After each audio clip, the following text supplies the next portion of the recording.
Hey guys, welcome back. Glad to have you here. In today's video, we're going to be continuing the series of aviary release videos, and we're going to do this by releasing this beautiful pair of blue-faced parrot finches into the outdoor aviary. Now, a few weeks ago, I did a video under a completely different series called How to Sex Your Finches, where I showed you how specifically to sex or tell the difference between males and females of this species. So if you haven't gotten a chance to see that video and you're having a hard time distinguishing the differences between your birds, I'm going to link that in the description box below so you are able to check it out. But the main focus of this video is going to be a little bit different. Since we already focused on how to sex them in a different video, this video will focus on their nutrition and how to properly set them up to be successful at breeding them. After all, when compared to other parrotfinch species, in my opinion, the blue-faced parrotfinch is one of the easiest ones to breed. And one of the reasons why it is so easy to breed is because of how willing they are to do so, whether it's in outdoor aviaries like the one that you see here or in indoor cages. Now keep in mind that the majority of the breeding that I do with this species and many other birds is indoors, and I breed these birds in specific in 32 by 18 by 18 size cages and also in 24 by 16 by 16 size cages. So as you can see, the size of the cage doesn't really affect these birds as much. I've seen breeders that actually work with them in even smaller cages than these and have been successful at breeding them. And the best way to make sure that you get these birds and many other birds stimulated to breed is by giving them the proper nutrition, the correct light hours, and privacy. Now we're going to focus on the nutrition portion of this a little bit more. Parrot finches, you have to be extremely careful with them and their nutrition because they are, after all, gluttons. Anything that you offer them, they will eat. And this is one of the problems that many people face besides ending up with same-sex pairs. So if you 100% have a male and a female and you're still not getting any eggs, the first thing that you want to look at is their nutrition. What type of seeds are you offering? What type of foods and proteins are you giving them? And how are you bringing them into condition? One of the best ways to bring any bird into breeding condition, including these blue-faced parrot finches, is by slowly incrementing their protein intake. And this is something that occurs naturally in the wild for every single species of bird. As the rainy season comes and the rains start to get heavier and heavier, green seeds start to sprout, meaning there's an abundance of food and protein-rich foods for that matter in the area. And this is usually what will stimulate a majority of species to start their breeding. They wait for the rainy seasons. Here, when we keep them in captivity, we can't simulate the rainy season unless you have an outdoor aviary like the one that I do, where I have sprinklers at the top and I turn them on to stimulate the birds with the rainfall, and I slowly increment their food. But for the ones that you keep in cages, maybe you can't simulate that same exact thing. So one of the best ways of doing this is by slowly, over a period of 2 to 3 weeks, increment their protein intake. And the way that I do this is by giving them protein-rich foods, like for example, egg food and sprouted seeds. These are two of my favorite types of protein-rich foods that I offer the birds. Now you have to be careful though with these types of foods, for example with the protein that comes from eggs, because unfortunately, like I mentioned earlier, parrot finches are gluttons. And if you offer too much egg food, this could cause the birds to become obese or overweight. And once they become obese or overweight, their overall fertility and willingness to breed will go down. So what I like to do is the majority of my protein for these birds comes from sprouted seeds. Now, when you give them sprouted seeds, I like to offer it to them on a daily basis over a period of 2 to 3 weeks. And this is how I bring them into breeding condition.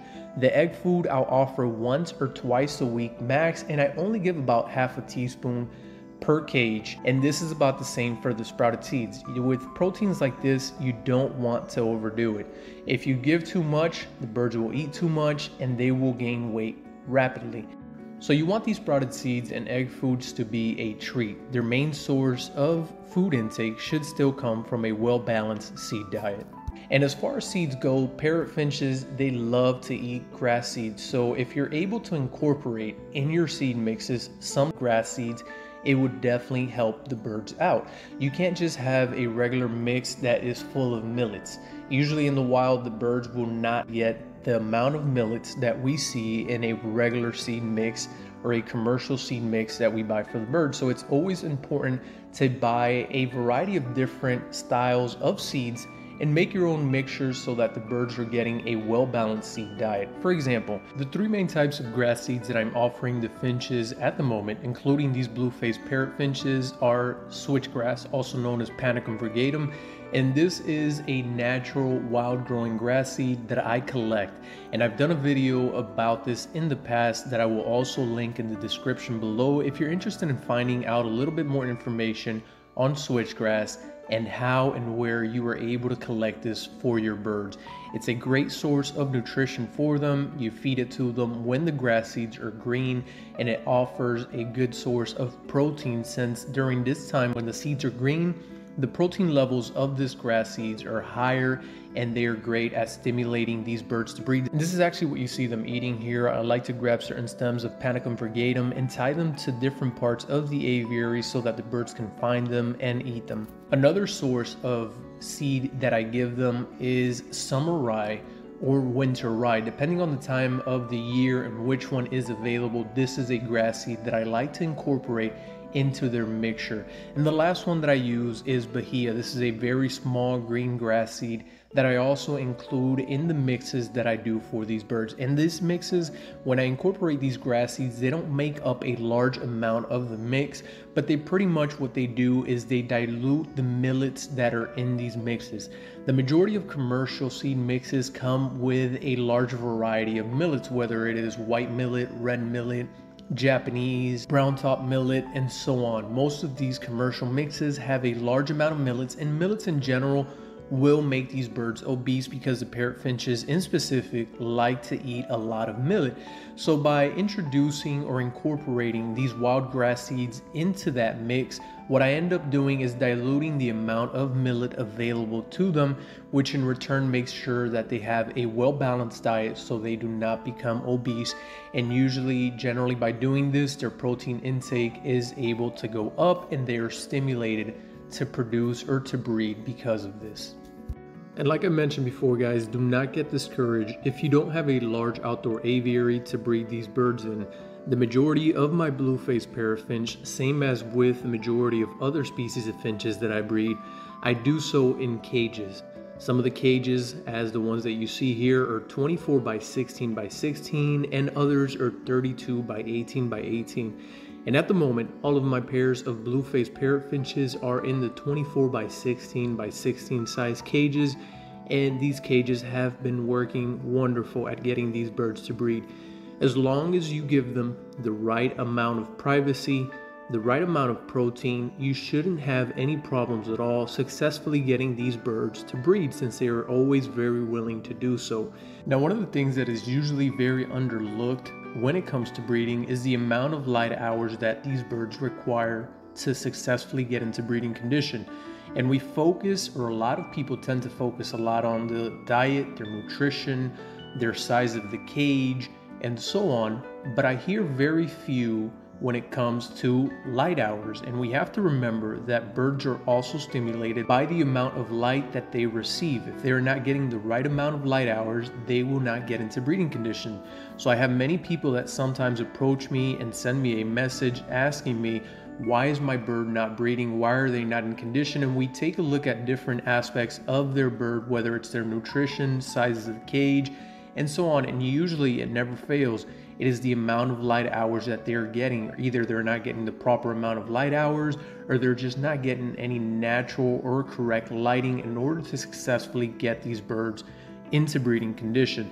Now, this is a very long topic and a topic of its own, which I will eventually do a video on, but for the purpose of this video, just so you have a general idea, in my indoor aviary, what I have here are full spectrum lighting, and this light resembles pretty much natural daylight. It is 6500K, 6500 lumens, and this is as natural or as close as we can get to natural daylight, and it is one of the reasons why these birds are stimulated to breed in here. The lights, they turn on at 7 in the morning and they shut off at 8 o'clock at night, giving them enough time to get into that breeding condition. Now keep in mind, if you give them less hours, the birds will come out of breeding condition and go into their molt. And this is usually what I do at the end of the breeding season. In order to get them out of that breeding condition and get the hens to stop laying eggs, I will bring the light hours down slowly, little by little, decreasing the amount of daylight that they get, and this will usually get them out of breeding condition and starting their molt. Alright guys, well this is going to conclude another aviary release video. I hope that today's video was useful for you guys. Hopefully these tips that I share with you here on how to properly get these birds into breeding condition by offering them the correct proteins, the correct types of seeds, the cages, and the light hours that they need. Hopefully all of this is useful to you guys and you can put it into practice and successfully be able to hatch some chicks of your own in your aviaries. Like always, if you've enjoyed the video, make sure to hit the like button and also consider subscribing if you haven't done so already. This continues to help the channel grow and it motivates me to continue making videos like these for the future that will hopefully keep on helping you guys with a variety of different species. Like always, I hope that you all have a wonderful day and we will see each other in the next video.